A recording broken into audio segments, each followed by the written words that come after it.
Things are rather fluid and active, and I need to get certain things out at certain times. And I've warned several times now about the seedy world of the alt media, riddled with LARPs, live action role players, agents of Langley, agents of the NSA, agents of NATO, agents of the FBI, agents of Mossad, faction-led groups. And by that I mean they will tell you lots of interesting intel about the other 2, 3 or 4 factions, but as a promotion of their own faction only. And in general, government agents are running YouTube and the alt media at the moment. Now, a story is broken within the alt media, and this involves Q, and it's suspected at this point the original Q was replaced, not confirmed. It involves 4 and 8 Chan, Abel Danger, Field McConnell, Jeremy Corsey, Israeli agent, Robert David Steele, CIA, Robin Gritz, FBI and CIA, who was involved in the 9/11, the Pentagon, the weapons of mass destruction, the Benghazi, the Boston bombing investigations, or cover-ups depending on which side of the fence you were on, and she's also linked with the McCabe, Comey, Strzok, Page and Flynn story in the alt media. Thomas Paine of AIM, NSA, Jason Goodman, and the multiple named person that goes by David Sweggart, George Sweggart, and better known as George Webb, who has stated himself he works or worked for and with the CIA, and he also outed himself on a video that he works directly with Mossad. Now, Goodman and Webb are now both being accused of being paid $9,000 per month to be government agents. Have been accused. I'm not saying that's correct. They've been accused. Other names that have come up as agents is Craig Sawyer, Roy Potter, no surprise, Tracy Beans, Steve Pachesnik, Alex Jones, and the list goes on. All being part of a COINTEL program at best, and downright distraction and distortion at worst. Now, I'm not going to make points regarding individuals of who is what, when, where or why, or whether they are good, bad or indifferent, or whether all the accusations are true or not, only to highlight the cesspit that the alt media has become. It is riddled with agents disseminating disinformation of varying degrees of truth and lies. But what I will state is this is now developed into an all-out faction war being played out within the alt media that may or may not involve some or all of the above mentioned.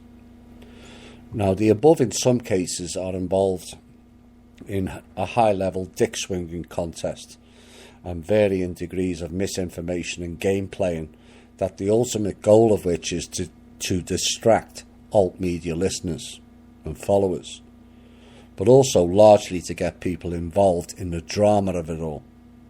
Just like the Portal people, same system, with a backdrop to create an alt media database with algorithms and metadata. That's what people are not aware of. In a nutshell, the whole lot of it is propaganda or pro-pagan da. Now, the major common denominator amongst all this, which also rolls in Trump, Kushner and potentially Q, is the Jewish connection. That jumps out by scratching the surface, never mind going deeper down the rabbit hole. Now, I covered recently about a lawsuit. There's not just one lawsuit, alt media now, there's 2 major alt media lawsuits Robert David Steele versus Jason Goodman and his crew at Crowdsource the Truth, I think it's called. And a person by the name of Dave Acton, which is aka David George Swigert, who is the brother of George Webb, who also goes by the name of George Webb Swigert. A common thing about these people changing their names, a bit like the actors and actresses, none of them have got their real names, it's all fake. It's the same program. Why are people changing their names? Kim hasn't changed their name, I haven't changed mine. Why is so many in the alt media lead people have different names?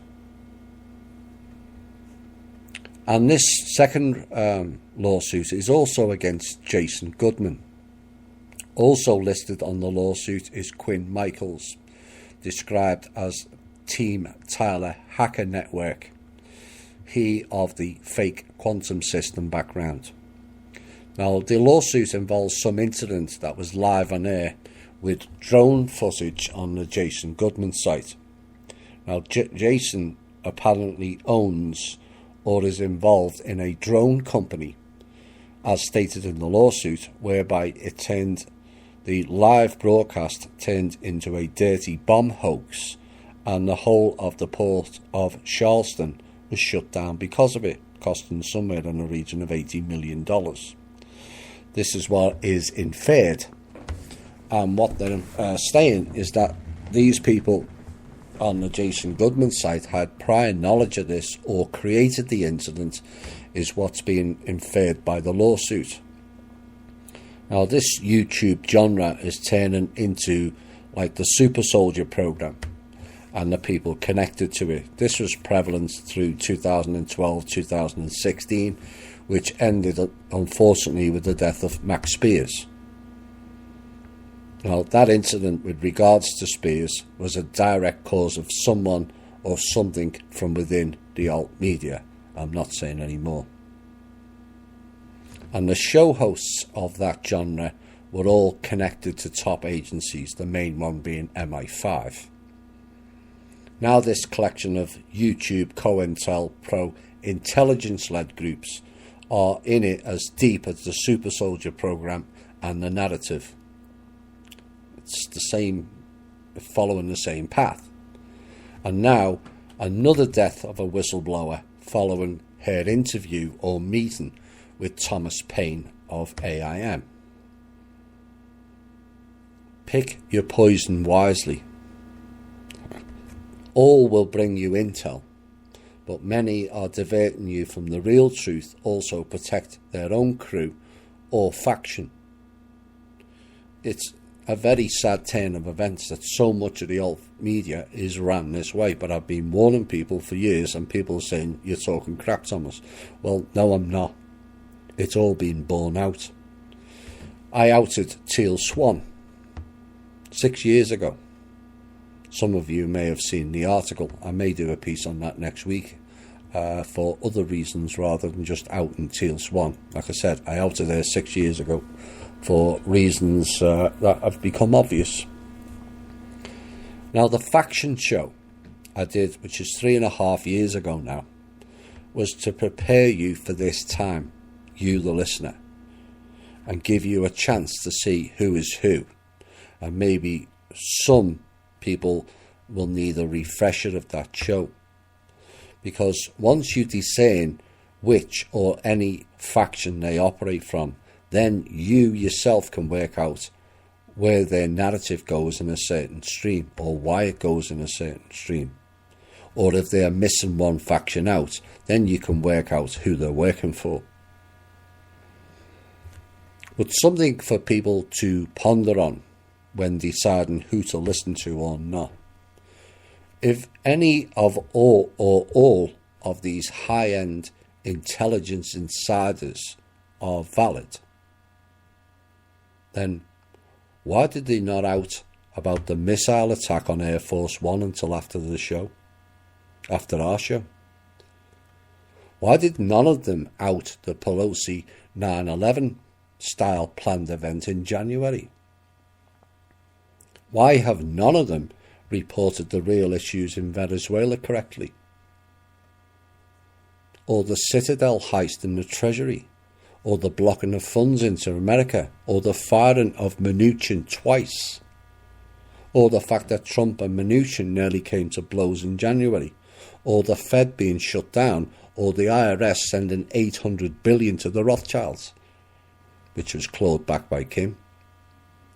The American sovereignty letter. The list could go on. These are all so-called top insiders, they tell us, and yet miss so much of the top intel stories out of the shows. I was asked to listen to Thomas Paine of AIM last year, and apparently he had a whole expose on Trump and the Kim Jong-un story, telling his listeners he had all the on-ground and background story of what was going on at that event. And yet he never mentioned the missile. The biggest story of all. Now, this is not said to big up our show, that this show is better than theirs. I'm not interested in that childish level of games. Now, the reality is, all the figures for each and every show is fabricated anyway. We know that. But to highlight these people who are acting as top insiders, but are feeding you mainstream media style narratives and missing the real key intel out of their shows, what does that tell you as a listener?